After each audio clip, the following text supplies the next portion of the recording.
What's going on, guys? Today I'm back with another H.A.T format replay review for you guys. If you're interested in sending in your H.A.T format replays, you can go down to the video description and find all the information on how to send those in. Anyways, the match I have for you today, we have Dill Squab, who is going to be on Bujin versus NAWCQ or NAWCQ. I'm just going to call them Nug, and they are going to be on Norleras Turbo. So hopefully this will be a good match, but the only way to know is to check it out, so let's get straight into it. Here, it looks like Nug is going to win the rock, paper, scissors and get to start this one out. Opening hands, we see Bujin Arasuda, Bujin Crane, Forbidden Chalice, Bujin Yamato, and Upstart Goblin. And on the other side, we see Destiny Draw, Malicious, the Dark Creator, Dark World Dealings, and Phantom of Chaos. So very interesting. I feel like you don't see that many builds on Dark World Dealings, though I think it's a really good card in the Norleras deck, given there are a lot of graveyard effects that you actually want to be, triggering and stuff like that, getting Plague Spreader zombies, Mallies, and other stuff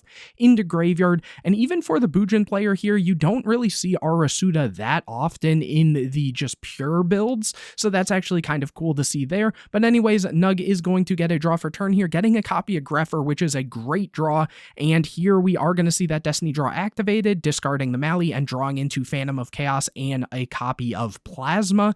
And after that, we see Dark World Dealings activated, drawing into a Norleras, and Dill Squab is going to draw into a copy of Lance. And then here we see Nug is going to get rid of that copy of Norleras, so they are already set. And after that, we see the Upstart Goblin going to graveyard from Dill here. After that, Grepher is going to special summon itself by getting rid of that copy of Plasma. After that, we see the Grepher activated, discarding the Dark Creator and sending a copy of Plague Spreader Zombie. In a weird way, when you have the Dark Creator in hand for when you're going to go for your Norleras play, sometimes it may have made sense to get rid of one of these copies of Phantom of Chaos to get send the copy of Plague Spreader, and then from there, I mean, I guess it's kind of a weird situation, but yeah, no, actually, it is a little weird because what ends up happening is you're trying to get Dark Creator on top of your deck in a lot of cases for when you do actually go for the Norleras play, because then you can draw into this and have a really good follow-up. But at the same time, you don't want to be stacking your deck ahead of time, because this will just get sent to graveyard and then you're turned off from making a synchro play. So I guess it doesn't really matter in that case, but I feel like there probably was a way to do it, or at least, play at a slower rate in which you can still pull off the Norleras and still have access to your Dark Creator at some point. But either way, usually just pulling off the Norleras is strong enough to win games on its own. But anyways, so here we are going to see that Phantom of Chaos summoned, using its effect and banishing that copy of Norleras. Now the Phantom of Chaos, which is, has the effects of Norleras, can activate, paying 1,000, sending everything on field and hands to graveyard, and then Nug is going to get a draw, getting another copy of Norleras. From here, they can stack it back on top of the deck and summon a copy of Plague Spreader Zombie from graveyard before activating the copy of Mally to summon a Mally from deck. The deck is then shuffled, and they are going to synchro summon into a copy of Void Ogre Dragon before passing the turn to Dill Squab. From here, Dill is going to get a draw for turn, getting a copy of Tenki, which definitely isn't bad at all, though obviously the Void Ogre can just negate it while Nug has no cards in hand. So if anything, they should just save this, hopefully, and then go and hope that the next card is also some form of a spell. Maybe, we see they are on Chalice, so maybe drawing into another Chalice, or just some other way to kind of bait out the copy of Void Ogre so then you can get the Tenki to actually go and resolve. But let's see. No, here they are going to activate the Tenki, which is just going to get negated there. So I really don't feel like there was a reason to even attempt to activate that there.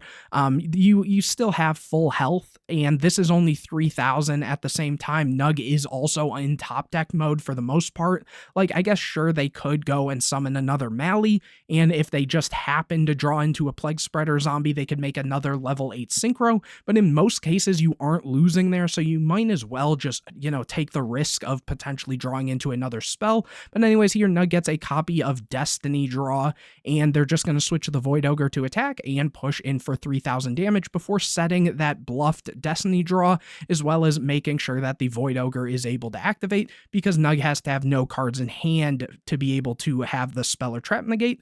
Over to Dill Squab, who gets a copy of Duality, and right there is the prime example of what I was talking about. Had they waited, they could have, activated Tenki and baited this, or activated Duality and baited this, and then had the other resolve. But anyways, here again, just firing it off, even though there's not really a reason to, because it just gets negated right away. Here, Nug gets a copy of Norleras, and again, just going to battle phase and swinging in, and now Dill Squab has the chance to, make a comeback a little bit, but they draw into Breakthrough Skill, which isn't really going to do anything here, so that's probably just the end of the game. This game. Here, Nug draws into a copy of Plasma, activates the Destiny Draw, discarding the Plasma, drawing into Upstart and Phantom of Chaos, and really they could just go into battle phase, and they are going to swing in. So Nug does take game number 1. Moving into game number 2, opening hands are Chalice, Duality, Maxi, Carnation, and Duality. And on the other side, we see Norleras, Phantom of Chaos, Dark World Dealings, Malicious, and Plasma. And here Dill is going to draw into a copy of Yamato, so very strong hand, activating Duality, revealing Call the Haunted. Very interesting to see that as well in the Bujin deck. Foolish Burial, and Carnation. And here they are going to take the copy of Foolish Burial, which can be pretty good, making sure that, Yamato has a bit of protection in a lot of cases early on, or just getting whatever other piece you need there.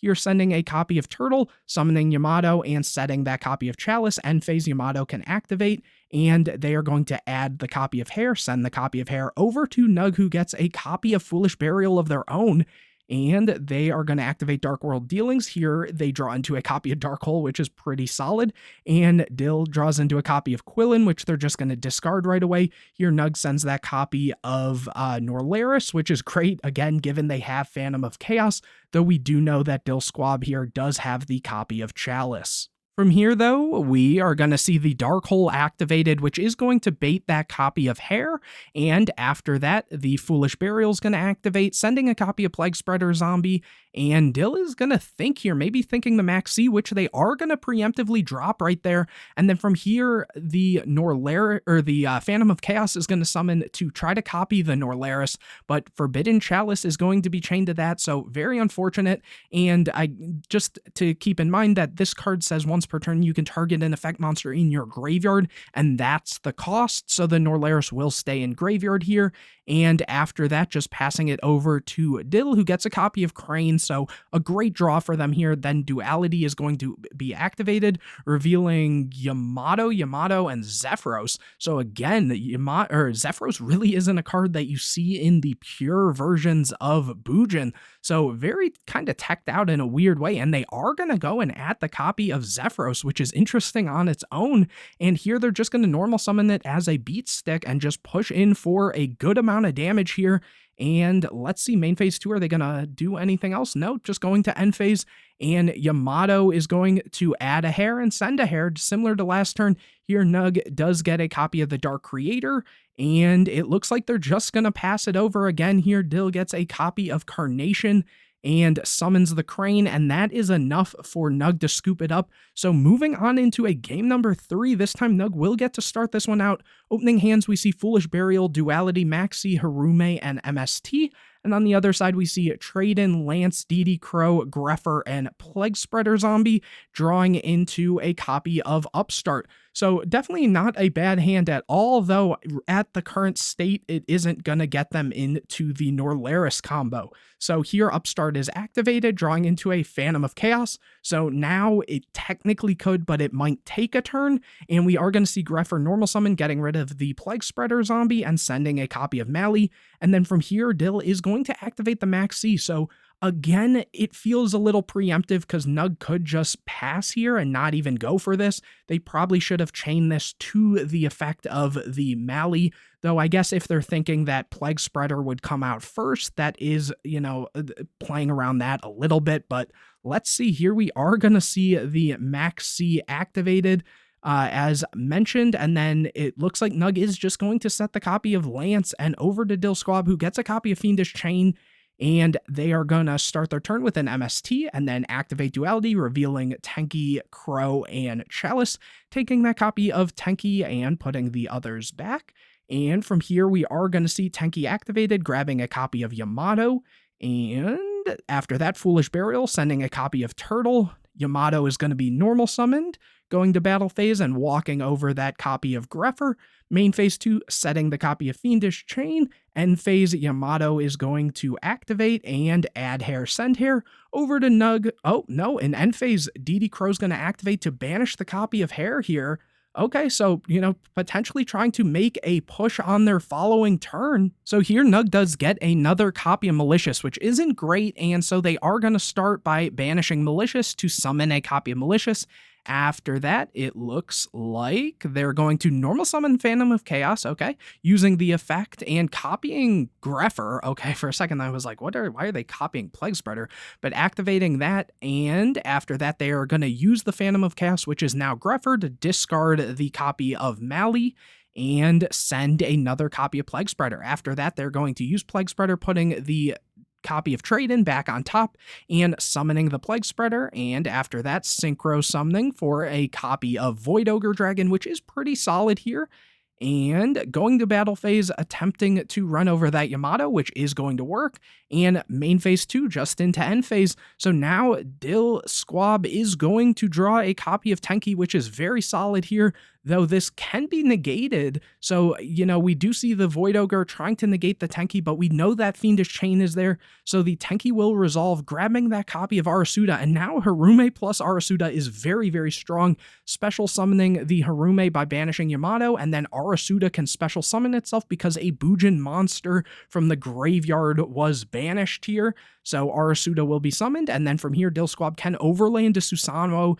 using the effect, detaching Arasuda to grab a copy of Crane, and now they can get over the Void Ogre, going to battle phase, running over the Phantom of Chaos, and then attacking over that copy of Void Ogre by dropping the Crane. And let me just double check something. This card's attack, how long does this last till? Until the end phase. Okay, so they are just taking full damage basically off the Susanoo there.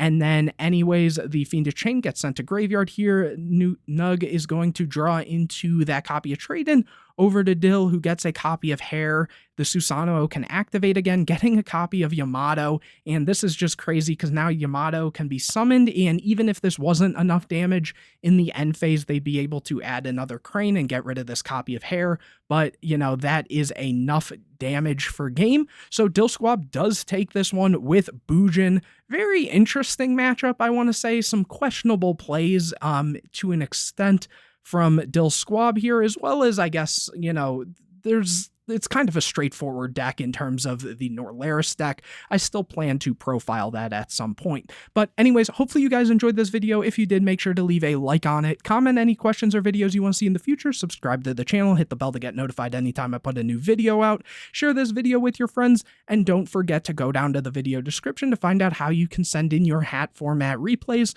whether you won or lost. If you thought the deck you or your opponent played was pretty cool, feel free to send that in. I'm sure a lot of people would love to see it. But anyways, guys, I will see you in the next video.